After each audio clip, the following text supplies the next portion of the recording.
دیکھو، بسم اللہ الرحمن الرحیم، گفتگو یہاں سے آج شروع کر رہے ہیں فہذہ الوسائط۔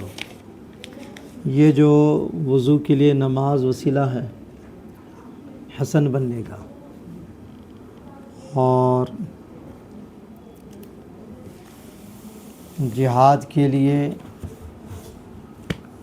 وسیلہ ہے اعلاء کلمت اللہ، حدود کے لیے وسیلہ ہے لوگوں کو گناہوں سے روکنا۔ تو یہ وسیلہ بالکل الگ ہے، مامور بہ سے الگ ہے۔ اور ادھر جو بتایا تھا زکوٰۃ کے اندر حسن آیا ہے فقیر کی حاجت روائی کی وجہ سے، حج میں حسن آیا ہے بیت اللہ کی تعظیم کی وجہ سے، بیت اللہ کی شرف و بزرگی کی وجہ سے۔ تو وہ جو وسیلے ہیں وہ مامور بہی کے اختیار میں نہیں ہے، مامور بہی کے اختیار میں نہیں ہے۔ اور یہ سب چونکہ بالکل الگ ہے اور اختیاری ہے۔ کون سب؟ نماز اختیار سے پڑھتا ہے نا، اسی طرح جہاد بھی۔ تو چونکہ یہ وسائل اختیاری ہیں اور بالکل الگ ہیں تو ان کو غیر شمار کیا شمار کیا کہ اختیاری ہے، تو ان وسائل کو غیر شمار کیا، ان وسیلے کو مامور بہ سے یا الگ تھلگ۔ اور وہ سب چونکہ اختیار میں نہیں ہے، بیت اللہ شریف کا جو شرف ہے وہ خود بیت اللہ شریف کے اختیار میں ہے، بندہ جو فقیر بنا ہے اس کے اختیار میں ہے، ورنہ کون فقیر بننا چاہتا کوئی؟ تو وہ سب چونکہ جو وسیلے ہیں وہ اختیاری نہیں ہیں، اس لیے ان کو غیر شمار نہیں کیا اور ان مامور بہی کو ملحق لعینہ میں رکھا۔ سمجھ میں آ رہی ہے؟ وہی کر دیکھو، یعنی ان وسائل میں، ان وسائط، ان واسطوں میں اور ان واسطوں میں یہ فرق ہے۔ وہ جو وسیلہ بن رہا ہے زکوٰۃ، حج وغیرہ میں، اور یہاں جو وضو وغیرہ میں جو یہ ہے جس کی وجہ سے حسن آ رہا ہے، ان دونوں میں یہ فرق ہے کہ یہ اختیاری ہے اس لیے یہ مکمل غیر ہے، اس لیے اس کو حسن لغیری کہیں گے، اور وہ سب اختیاری نہیں ہے تو وہ ملحق لعینہ کے میں شامل ہے۔ فہذہ الوسائط، یہ واسطے وہ کون ہیں؟ وہی کفر الکافر، کافر کا کفر، کافر کا کفر تو نہیں ہے بلکہ یہاں مضاف مقدر رکھنا ہوگا، سمجھ گئے؟ ہاں،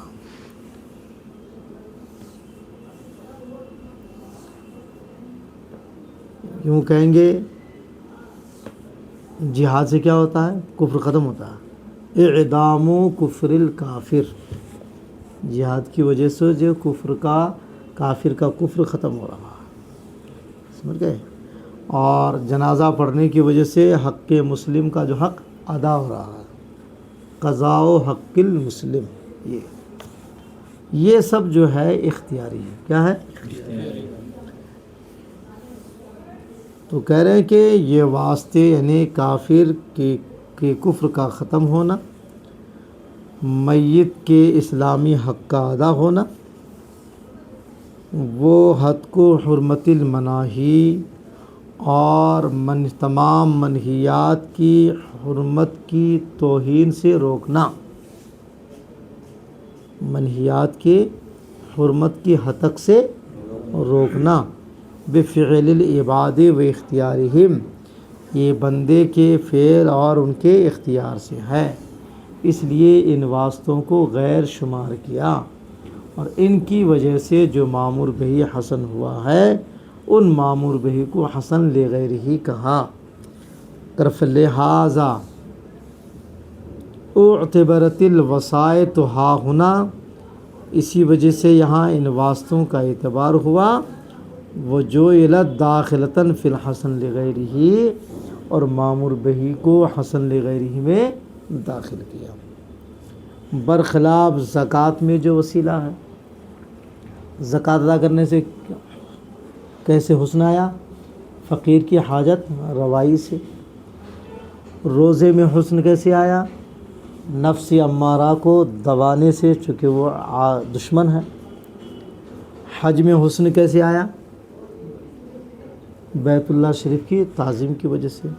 ان میں جو وسیلہ ہے کہ بخلاف وسائط الزکوٰۃ والصوم والحج، زکوٰۃ، روزے اور حج کے جو وسائط ہیں، یعنی فقر الفقیر، فقیر کا فقر، نفس کی عداوت، خانہ کعبہ کا شرف، یہ سب اللہ کی تخلیق سے، یہ بندے کے اختیار سے، اس لیے ان کو غیر نہیں شمار کیا، ان کو، اور ان کی وجہ سے جو معمور بہی حسن ہوئے ان کو حسن لغیرہ میں نہیں رکھا بلکہ ملحق لعینہ میں رکھا۔ فَإِنَّهَا بِمَحْضِ خَلْقِ اللَّهِ تَعَالَى، یہ سب اللہ کی تخلیق سے ہے صرف۔ وَلَا اِخْتِيَارَ فِيهَا لِلْعَبْدِ اصلاً، ان میں بندے کا کوئی اختیار نہیں ہے، سمجھ گئے؟ تو گویا کہ یہ واسطے غیر نہیں ہوئے، بندے کے اختیار میں نہیں ہے، اس لیے یہ واسطے غیر نہیں ہوئے، اور ان کی وجہ سے جو معمور بہی حسن ہوئے وہ حسن لغیرہ نہیں ہوئے بلکہ ملحق لعینہ ہوئے۔ وَلِهَذَا جُعِلَتْ مِنَ الْمُلْحَقِ بِالْحَسَنِ لِعَيْنِهِ، اسی وجہ سے، ان کی وجہ سے جو معمور بہی حسن ہوئے ہیں ان کو حسن لعینہ کے ساتھ ملحق کر دیا گیا۔ فتأمل، تو آپ غور کر لو، سمجھ گیا؟ اب آگے دیکھو، تین چیزیں بیان کی تھی انہوں نے، یعنی وہ معمور بہی جو غیر کی وجہ سے حسن ہوتے ہیں، تو کچھ معمور بھی ایسے ہیں کہ ان کو ادا کرنے سے وہ غیر ادا ہو جاتا ہے، جیسے جہاد کرنے سے اعلاء کلمۃ اللہ ہو جاتا ہے، حدود قائم کرنے سے کرپشن کی روک تھام ہو جاتی ہے، تو یہاں معمور بہی کو ادا کرنے سے وہ غیر ادا ہو جاتا ہے۔ کچھ معمور بہی وہی ہے کہ ان کے ادا کرنے سے وہ غیر ادا نہیں ہوتا ہے بلکہ معمور بہی کے بعد اس غیر کو الگ فعل سے ادا کرنا پڑتا ہے۔ جیسے معمور بہی وضو ہے تو وضو کر لینے سے، وضو کے اندر حسن آیا نماز کی وجہ سے، تو وضو کر لینے سے نماز نہیں ہو جائے گی بلکہ وضو کرنے کے بعد نماز الگ سے آپ کو ادا کرنی پڑتی ہے۔ تو اس کی مثال وضو دیا تھا، کیا دیا تھا؟ اور وہ معمور بہی جس کو انجام دینے سے وہ غیر، جس کی وجہ سے یہ حسن بن رہا ہے، وہ غیر خود ادا ہو جائے، اس کی مثال جہاد کو دیا تھا۔ یہ دونوں مثال ٹھیک ہے، معمور بہی ہے، یہ جہاد کا بھی حکم ہے، وضو کا بھی حکم ہے، معمور بہی ہے۔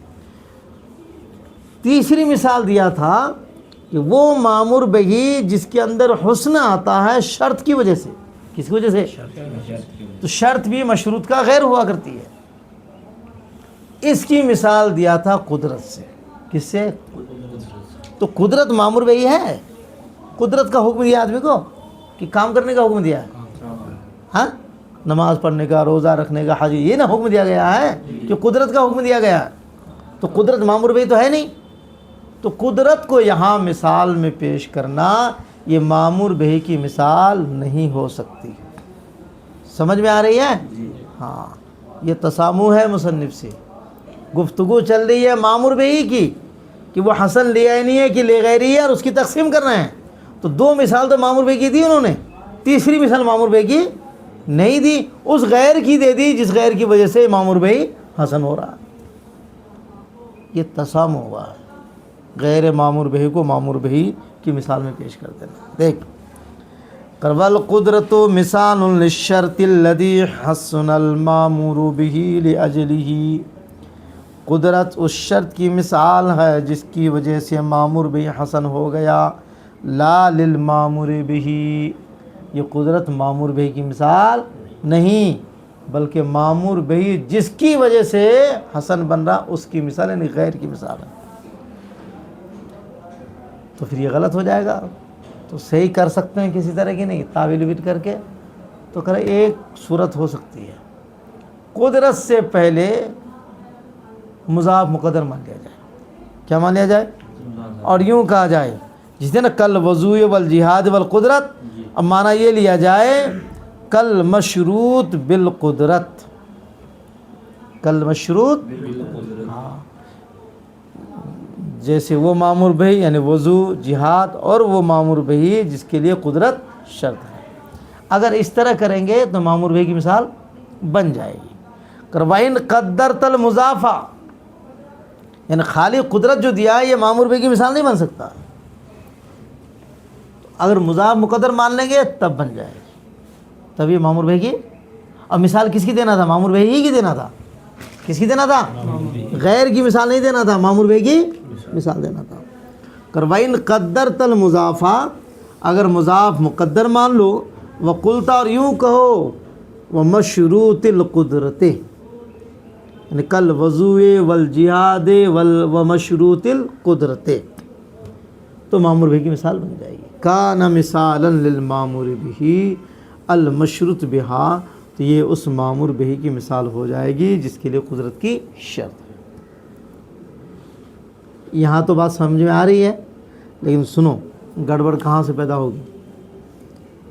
اگر یہ کریں گے مضاف مقدر مانیں گے، سمجھ گئے، تو جو مصنف بتانا چاہتے ہیں، جو مقصد ہے مصنف کا، وہ مقصد باقی نہیں رہے گا، مقصد اس کا فوت ہو جائے گا۔ کیسے فوت ہوگا سنو۔ وَإِن جَعَلْتَ ضَمِيرًا أَوْ يَكُونَ حَسَنًا رَاجِعًا إِلَى الْغَيْرِ، اوپر دیکھو یہاں رہی، ادھر رہی، اما اللہ يتعدى بنفس المامور به او يتعدى او يكون حسنا لحسن فی شرطی ہے، یکونو میں ضمیر نکلے گی، کیا نکلے گی؟ ضمیر کدھر لوٹے گی؟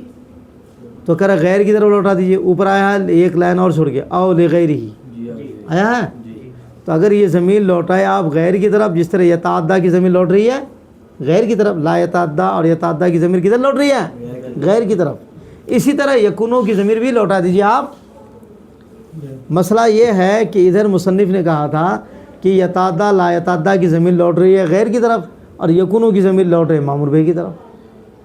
کس کی طرف؟ تو کچھ ضمیروں کو لوٹا رہے ہیں کدھر، کچھ ضمیر کو لوٹا رہے ہیں کدھر، یہ انتشار ہے، سمجھ میں آئی؟ اب یہاں دو خرابی ہے، مثال میں بھی خرابی، یہاں ضمیر کے لوٹانے میں، ضمیر جس طرح لوٹانے اس سے انتشار پیدا ہو رہا ہے، قدرت کو مثال میں پیش کر دیا تو یہ مامور بہی کی مثال نہیں ہے، دونوں طرف سے خرابی ہو رہی ہے۔ تو اب خرابی کو ٹھیک کرنے کے لیے اگر کہا کہ قدرت سے پہلے مضاف مقدر مان لیں گے تب تو مامور بہی کی مثال بن جائے گی، یہ کہا ٹھیک ہے یہ خرابی دور ہوگی، لیکن ضمیر کو کیا کرو گے؟ ضمیر کو تو کرا ایسا کرتے ہیں یکونوں کی ضمیر بھی غیر ہی کی طرف لوٹا دیتے ہیں۔ جب ہوا لا یتعدی والی ضمیر، یتعدی والی ضمیر، یہ تینوں لوٹ رہے کدھر؟ غیر کی طرف، تو یکونوں کی ضمیر بھی ادھر ہی لوٹا دیں گے تو انتشار ختم ہو جائے گا۔ تو ادھر قدرت جو مامور بہی کی مثال نہیں بن رہی تھی، مضاف مقدر مان لیں گے تو اب وہ مامور بہی کی مثال بن جائے گی، اور یہاں اگر ضمیر یکونوں کی غیر کی طرف لوٹا دیں گے تو انتشار بھی ختم ہو جائے گا۔ تو اس طرح جھگڑا تو ختم ہے، کہاں پریشانی ہے عبارت میں؟ اس طرح عبارت میں جو پریشانی نظر آ رہی، تسامو نظر آ رہا تھا، وہ تسامو ختم ہو جائے گا۔ کر وَإِن جَعَلْتَ ضَمِيرًا، اب ختم ہوگا کہ نہیں ہوگا؟ اب سنو، پہلے اتنا سنو۔ وَإِن جَعَلْتَ ضَمِيرًا أَوْ يَكُونَ حَسَنًا رَاجِعًا إِلَى الْغَيْرِ، اگر او یکونا کی ضمیر لوٹائیں آپ غیر کی طرف، جیسا کہ کانا ضمیر لا یتعدی اور یتعدی راجعا الیہ، جس طرح لا یتعدی اور یتعدی کی ضمیر ادھر لوٹ رہی غیر کی طرف، کما قیل جسے کہا گیا، تو لم ینتشر الکلام، کلام میں انتشار تو ختم ہو گیا نا۔ اب قدرت سے پہلے مضاف مقدر مان کے جو غیر مامور بہی تھا اس کو مامور بہی کی مثال بنا دیا، اور یہاں یکونوں کی ضمیر غیر کی طرف لوٹا دیے، انتشار ختم ہو گیا۔ اب کوئی پریشانی ہے؟ سنو پریشانی آگے کیا آ رہی ہے۔ تو کہہ رہے ہیں یہ انتشار تو ختم ہوگا، اور قدرت یہ غیر کی مثال ہوگی، کس کی ہوگی؟ اور مشروط مضاف مقدر مان لیں گے تو وہ مامور بہی کی بھی مثال بن جائے گا۔ اس طرح تو جوڑ توڑ کے بات صحیح بن رہی ہے کہ تکون القدرت مثالا للغیر، اور قدرت جو ہے یہ غیر کی مثال بن جائے گی بلا تکلف۔ تو مامور بہی کی بھی مثال ہو گئی، قدرت غیر کی بھی مثال بن گئی، ضمیر غیر کی طرف لوٹا دیے، انتشار بھی ختم. کتنی صاف ستھری عبارت بن گئی، مطلب واضح ہو گیا. کر نہیں، ایسا نہیں ہے، گڑبڑی ہے. اب بھی کیا ہے سنو. اگر آپ قدرت سے پہلے مشروط مقدر مانیں، او یکونو حسنا لحسن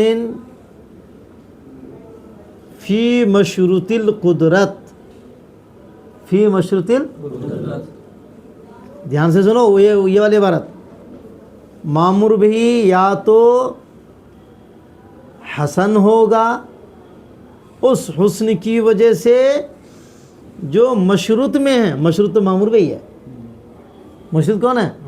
تب معنی بن جائے گا کہ مامور بہی حسن ہوگا مامور بہی کے حسن کی وجہ سے. تو یہ مامور بہی حسن مامور بہی کے حسن کی وجہ سے ہے، یہ تو قدرت کی وجہ سے ہے. کس کی وجہ سے ہے؟ قدرت کی وجہ سے. تو مصنف کا مقصد کیا تھا کہ مامور بھی حسن ہو رہا غیر کی وجہ سے، یعنی قدرت کی وجہ سے. اور اگر یہ قدرت سے پہلے مشروط مقدر مان لیں گے تو بنے گا مامور بہی حسین بن رہا ہے مشروط بالقدرت کی وجہ سے. اب مشروط بالقدرت کون ہے؟ مامور بہی. تو مامور بہی حسن بن رہا ہے مامور بہی کی وجہ سے. تو پھر یہ حسن لے غیری کی مثال کیسے بنے گی؟ یہ تو حسن لے نہیں میں چلا جائے گا. کس میں چلا جائے گا؟ یہ خرابی لازم آئے گی. انتشار وغیرہ ختم تو ہوگا مگر یہ خرابی لازم آئے گی. مصنف کا مقصد تھا کہ مامور بہی حسن ہو رہا غیر کی وجہ سے، یعنی شرط کی وجہ سے. شرط غیر ہے، لیکن اب اگر یہ ترکیب کریں گے تو بنے گا مامور بہی حسن بن رہا ہے خود مامور بہی کی وجہ سے. تو مصنف کا جو مقصد تھا وہ پلٹ رہا ہے کہ نہیں پلٹ رہا؟ لیکن یکون الشرط حینئذ بمعنی المشروط، لیکن یہاں شرط مشروط کے معنی میں ہوگا. اور معنی عبارت کا یوں بن جائے گا او یکون الغیر کالقدرت حسنہ لحسن فی مشروطتہ. اچھا یہ ضمیر غیر کی طرف لوٹائیں گے تو یہ بنے گا، مامور بہی بھی نہیں بنے گا. ضمیر اگر لوٹائیں گے غیر کی طرف تو کیا ہوگا؟ او یکون، ہوا سے مراد غیر، تو معنی ہوگا او یکون الغیر حسنا، یا وہ غیر حسن ہوگا. غیر کون ہے؟ قدرت. وہ غیر یعنی قدرت حسن بن جائے گی. کس کی وجہ سے؟ لحسن فی مشروطہ، مامور بہی کے حسن ہونے کی وجہ سے. بتانا کیا تھا؟ مامور بہی حسن ہو رہا قدرت کی وجہ سے، اور عبارت کا مطلب کیا بن جا رہا ہے؟ قدرت حسن ہو رہی ہے مامور بہی کی وجہ سے. تو مصنف کا مقصد پلٹا کہ نہیں پلٹا؟ ہاں دیکھو. لیکن یہاں شرط مشروط کے معنی میں ہو جائے گا اور عبارت کا ترجمہ یوں ہوگا وَيَكُونَ الْغَيْرُ كَالْقُدْرَةِ حُسْنُهُ لِحُسْنٍ فِي مَشْرُوطِهَا، کہ غیر جیسے قدرت یہ حسن بن جائے گا مشروط کے حسن کی وجہ سے، یعنی قدرت حسن بنے گی مامور بہی کی وجہ سے. فَانْقَلَبَ الْمَقْصُودُ، مصنف کا مقصد ہی پلٹ گیا. وَانْعَكَسَ الْمُدَّعَى، مصنف کا جو دعویٰ تھا وہ منعکس ہو گیا، پلٹ گیا. خلاصہ یہ ہے کہ بالجملہ لا یخلو ھذا المقام عن تمحل، یہ مقام بہرحال تقلب سے خالی نہیں ہے. خلاصہ گفتگو یہ ہے کہ قدرت کو اگر ایسی ہی رہنے دیتے ہیں تو مامور بہی کی مثال نہیں ہے یہ. تو کہا مضاف مقدر مان لیں گے تو مامور بہی کی مثال بن جائے گی. ہاں یہ تو بنے گی. یکونوں کو کیا کریں گے؟ یکونوں کی ضمیر لوٹ رہی ہے مامور بہی کی طرف، اور یتعدی لا یتعدی کی ضمیر لوٹ رہی ہے غیر کی طرف. یہ تو انتشار ہو رہا ہے کلام میں. تو کہا نہیں، یکونوں کی ضمیر بھی لوٹا دو غیر کی طرف. کہ غیر کی طرف لوٹا دیں گے؟ ہاں. پھر انتشار ختم ہو جائے گا. ادھر قدرت سے پہلے مضاف مقدر مان لیا، مامور بہی کی مثال بن جائے گی، وہ انتشار بھی ختم. تو اب کوئی جھگڑا ہے؟ کہ نہیں، اب بھی ہے. کیوں؟ اس لیے کہ اگر یکونوں کی ضمیر لوٹائیں گے غیر کی طرف تو اب معنی یہ بن جائے گا او یکون الغیر حسنا لحسن فی مشروطہ، فی مشروط القدرت ہے نا، قدرت سے پہلے مشروط مانا کہ نہیں مانا؟ یعنی وہ غیر یعنی قدرت اب حسن بن جائے گی مشروط یعنی مامور بہی کے حسن کی وجہ سے. تو قدرت حسن بنے گی، یہ بتانا تھا مقصد مصنف کو. مصنف کو تو یہ بتانا تھا مامور بہی حسن بن رہا ہے قدرت کی وجہ سے. اور یہاں عبارت کا مطلب بن جائے گا قدرت یعنی وہ حسن بن رہی ہے مامور بہی کی وجہ سے. تو مصنف کا مقصد پلٹ جائے گا. تو غیر کی طرف ضمیر لوٹانے سے بھی قدرت سے پہلے مضاف ماننے سے بھی بہرحال عبارت کا مفہوم واضح طور پر بے غبار طور پر سامنے نہیں آتا ہے، تکلف سے خالی نہیں ہے۔ اب آگے دیکھو، ادھر قدرت کی تعریف کیا تھا، والقدرت التي يتمكن بها العبد من اداء ما لزمه۔ یہ کون سی قدرت ہے؟ ابھی آپ پڑھیں گے شرح عقائد میں، اہل حق اور معتزلی کے درمیان یہ ایک اختلاف ہے، کوئی بھی کام کرنے کے لیے قدرت چاہیے نا، کہ بغیر قدرت کیا ہے؟ کھانا بناؤ گے تو کھانا بنانے کی قدرت ہونی چاہیے، سمجھ گئے؟ تو قدرت چاہیے۔ تو یہ جو قدرت ہوتی ہے وہ کام کرنے کے وقت ہوتی ہے یا کام کرنے سے پہلے؟ یہ ایک اختلاف وہاں ہے، اس پر استطاعت کی بحث میں آپ پڑھو گے، ہے نہیں؟ جب وہ پڑھنا ہی ہے تو یہاں ہم کو وہ تفصیل بتانے کی ضرورت نہیں ہے۔ تو قدرت ایک ہوتی ہے فعل کے ساتھ، جب کام کرتے ہیں اس وقت ہوتی ہے، ایک قدرت فعل سے پہلے ہوتی ہے۔ جو پہلے ہوتی ہے اسی قدرت کی بنیاد پر بندہ کسی کام کا ذمہ دار بنتا ہے، اسی قدرت کی بنیاد پر مکلف بنتا ہے، سمجھ میں آ رہی ہے؟ ہاں، فعل کے ساتھ جو قدرت ہوتی ہے اس کی وجہ سے بندہ کام کا مکلف نہیں بنتا ہے،